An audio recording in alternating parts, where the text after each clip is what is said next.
Assalamualaikum warahmatullahi wabarakatuh. Sahabat NLP Smart Indonesia Cuat Group, selalu tune in di channel Ian Subianto, berbagi inspirasi positif, motivasi, edukasi, dan berbagai hal-hal yang positif lainnya. Selalu ingat, like, share, and subscribe channel ini. Assalamualaikum warahmatullahi wabarakatuh. Sahabat NLP Smart Indonesia, luar biasa, hari ini saya ada di komplek Pondok Pesantren Hidayatul Tulab di Mojogedang, Karanganyar. Ini salah satu pesantren saya, kita dirikan bareng-bareng di sini. Oke, sahabat NLP Smart Indonesia, siapa yang sampai hari ini belum sempat menonton film Tilik? Wah, edisi dengan bahasa Jogja yang luar biasa tentang Butejo yang sangat viral, stikernya luar biasa, di WhatsApp banyak sekali beredar, kisahnya sekarang mulai ada di mana-mana. Sahabat semuanya, apa yang terjadi sebenarnya sekarang ini viral? Fenomena masyarakat kita memang luar biasa. Ketika terjadi seseorang membicarakan orang lain dengan begitu klise, benar ataupun tidak, ternyata itu menjadi sesuatu yang sangat menyenangkan ketika ditonton.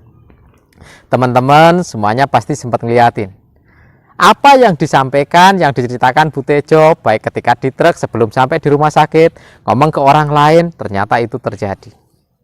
Dan benar-benar, tapi apa yang terjadi dengan masyarakat sekitar bertentangan begitu terjadi, dan itu ada istilah-istilah bahwa gosip, gibah, dan lain-lain memang memasyarakat begitu luar biasa di masyarakat kita. Dan itu terjadi dengan begitu luar biasa. Pada suatu ketika, sebuah historis, sebuah sejarah, ada seorang anak SD yang waktu itu begitu nakal karena dia kebutuhan dan lain-lain. Pada saat mereka sudah dewasa, ketika di sebuah pesta pernikahan, dia menghadiri salah satu temannya sedang melakukan pesta pernikahan dan gurunya waktu SD itu ikut hadir. Lalu si anak ini yang tadinya masih kecil sekarang sudah dewasa, sukses luar biasa, dia punya jabatan dan lain-lain. Si anak ini ingat dengan gurunya, datang menyalami, lalu cium tangan gurunya, bertanya kepada Pak Guru yang waktu itu hadir di hajatan sebuah pernikahan, di pesta pernikahan. Assalamualaikum Pak Guru, apakah Bapak masih mengenal saya? Wah, siapa? Saya tidak mengenal. Saya tidak mengenalmu, saya tidak mengenal Anda. Wahai pemuda, saya enggak mengenalmu. Benar Pak Guru, saya adalah murid Anda. Saya murid ketika Bapak ngajar SD, saya murid Bapak yang mungkin dulu paling nakal dan paling diingat oleh Bapak. Bapak mungkin masih ingat ketika kejadian waktu itu, saya sedang melakukan pembelajaran, semuanya digeledah oleh Bapak karena ada salah satu teman kami yang kehilangan jam tangan. Sebuah arloji yang dia sayangi, hadiah dari orang tuanya, hilang pada saat di sekolah. Bapak melakukan bahwa seluruh siswa di kelas disuruh berdiri menghadap tembok, dan apa yang terjadi saat itu? Bapak menggeledah kami semuanya satu persatu dan Bapak menemukan arloji itu di saya.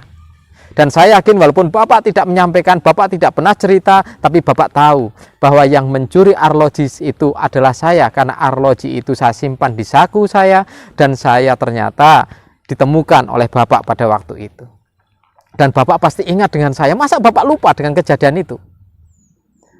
Wahai muridku, aku lupa sekali, dan aku tidak tahu siapapun yang mengambil arloji itu. Bagaimana aku tahu? Karena pada saat aku menggeledah pun, ternyata waktu itu saya juga pastikan kalau saya juga menutup mata. Kalian semua menutup mata menghadap ke tembok, tidak tahu ketika saya menggeledah, dan saya waktu itu pun menutup mata, saya tidak tahu siapa siswa-siswa yang saya geledah satu persatu. Adapun itu di celana kamu ada arloji yang waktu itu kamu curi, sekalipun saya tidak tahu siapa itu kamu, karena aku hanya tahu arloji itu ditemukan dan akhirnya saya kembalikan. Siswa itu mengingat kejadian masa lalu, benar adanya. Satu kelas dikumpulkan oleh Pak Guru ketika ada laporan arloji itu hilang, menghadap ke tembok, semuanya digeledah, semuanya menutup mata, tidak boleh melihat satu persatu, sehingga Pak Guru pun juga menutup mata, menggeledah satu persatu siswa demi siswa. Dan ketika menggeledah ditemukan di salah satu orang siswa, Pak Guru itu pun tidak tahu siapa itu siswa. Ketika Pak Guru belum membuka mata, Pak Guru memerintahkan seluruh siswa untuk duduk kembali dengan tenang dan arlojinya disimpan oleh Pak Guru. Lalu duduk semuanya siswa dan Pak Guru baru membuka mata. Guru itu menjaga supaya dia tidak tahu aib siswanya, aib muridnya. Dan murid-murid tidak pernah tahu bagaimana Pak Guru itu mengenali atau tidaknya. Dan yang pasti siapapun yang waktu itu mencuri arloji, yaitu siswa yang ketemu di pesta pernikahan itu, sebenarnya dia tahu kalau Pak Guru itu tahu, tapi ternyata Pak Guru pun tidak tahu apa yang kejahatan dia lakukan. Luar biasa sekali. Dan ini adalah sebuah percontohan, suri toladan yang luar biasa dari seorang guru, sebuah cerita yang luar biasa memotivasi kita untuk bisa bagaimana menutup aib seseorang dan tidak pernah mau tahu tentang aibnya seseorang. Sementara yang dilakukan guru itu, karena guru itu benar-benar melakukan bahwa dia tidak tahu, dia tidak mengatakan siapa yang mencuri arloji itu, maka akan terjadi sebuah memori di dalam seluruh siswa, tidak pernah tahu siapa yang mencuri, namun dalam satu kelas itu memang ada yang berbuat jahat.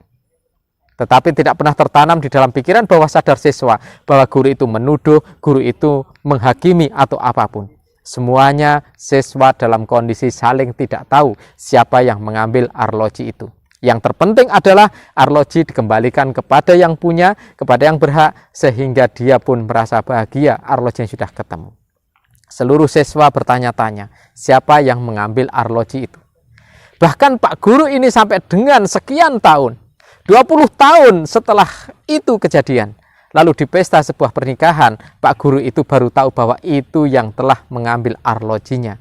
Dan saat itu ketika dia ketemu, siswa itu sudah dalam kondisi yang sukses luar biasa. Dia berubah dengan luar biasa.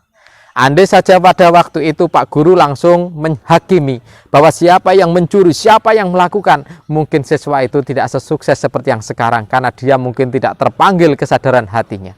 Ternyata contoh yang sangat baik membawa sebuah dampak masa depan yang sangat baik, luar biasa. Dan contoh yang baik dilakukan bukan dengan hanya segera diserukan, tetapi memang tindakan-tindakan yang dilakukan sehingga menjadi sebuah percontohan. Apakah Anda orang tua, Anda guru, Anda seorang ustadz, Anda kiai, Anda ulama atau siapapun sudah siap bahwa Anda adalah sebuah contoh guru yang langsung, yang memang membentuk sebuah pengalaman tertanam dalam siswa, anak didik, anak ataupun apapun yang ada dalam diri Bapak Ibu sekalian atau teman-teman semuanya? Salah satu ukurannya adalah bahwa Anda bisa menjaga pikiran buruk terhadap masa depan siapapun yang menjadi generasi penerus kita. Menjaga pikiran bawah sadarnya dari memori-memori yang buruk seperti dihakimi, disalahkan, dan lain-lain, ternyata itu adalah salah satu sumber kesuksesan. Saya kembali ke cerita Bu Tejo, dan saya tidak mengkomentari bagaimana film Tilik begitu luar biasa, epik yang sangat indah sekali dari film itu, menunjukkan sebuah realitas dari sebuah masyarakat yang ada di kita, dan menjadi ibroh yang luar biasa untuk masyarakat semuanya. Saya ingin menyampaikan sukses untuk seluruh tim kreatif, pemain atau apapun yang terlibat dalam film itu, karena ternyata film itu telah mengantarkan salah satu keharuman dari Indonesia ini sampai di dunia internasional. Ditonton oleh banyak sekali orang, ternyata kesederhanaan itu luar biasa. Pesan saya bahwa ternyata ketika seseorang menanamkan sebuah label kepada generasi kita, apapun labelnya, pengaruh terhadap masa depan kita. Anda masih ingat Bu Tejo? Di dalam film Tilik, Anda pasti akan selalu ingat bahwa Anda akan senantiasa menanamkan label positif untuk generasi penerus kita semua. Anak-anak kita, siswa kita, santri kita, semuanya. Sampai ketemu pada inspirasi yang berikutnya. Terima kasih dan wassalamualaikum warahmatullahi wabarakatuh.